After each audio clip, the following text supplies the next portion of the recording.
5 minutes avec la Rhapsodie de réalité, une émission pour vous, une émission conçue pour vous, une émission taillée sur mesure, une émission qui vous ressemble, une émission qui vous permet de connaître votre destinée avec le Christ.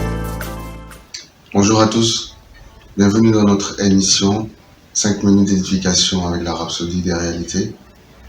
Aujourd'hui, mardi 29 octobre, le thème de notre Rhapsodie est exprimer l'amour, peu importe ce qui arrive. Le verset d'ouverture est tiré de 1 Thessaloniciens 1, chapitre 1, verset 3. Nous rappelons sans cesse l'œuvre de votre foi, le travail de votre charité et la fermeté de votre espérance en notre Seigneur Jésus-Christ devant Dieu notre Père. Le commentaire dit: en exprimant l'amour envers les autres, il ne s'agit pas de savoir ce que vous avez à gagner. Il s'agit de votre amour pour Dieu et de votre désir de faire sa volonté. Donc, quand même ce n'est pas pratique, il faut marcher dans l'amour. Même si ce que vous aimez vous dégaine, continuez de les aimer. Dites-vous, je vais marcher dans l'amour, peu importe ce qui arrive. Ephésiens 5, verset 2 dit: et marchez dans l'amour, à l'exemple de Christ qui nous a aimés et qui s'est livré lui-même à Dieu pour nous comme une offrande et un sacrifice de bonne odeur. Pour marcher avec Dieu, vous devez aimer comme lui. 1 Jean 4, verset 7 à 8 dit: bien-aimés, aimons-nous les uns les autres, car l'amour est de Dieu, et quiconque aime est né de Dieu et connaît Dieu. Celui qui n'aime pas ne connaît pas Dieu, car Dieu est amour. Marcher dans l'amour est la preuve que vous aimez le Seigneur. Par conséquent, que votre vie soit le reflet de l'amour divin. Aidez ceux qui vous entourent à rester forts et à améliorer leur vie. Vous êtes appelés à être une bénédiction pour votre monde. Aujourd'hui, cherchez consciemment à saisir l'occasion d'exprimer l'amour de Dieu.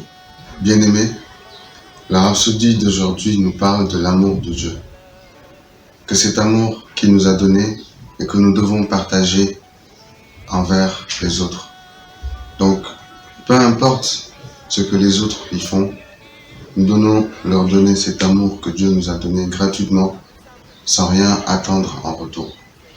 Aidez-les à surmonter leur peur, aidez-les à rester forts et à améliorer leur vie, car vous êtes une bénédiction.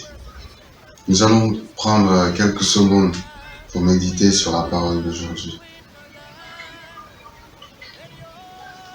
Prenons la prière.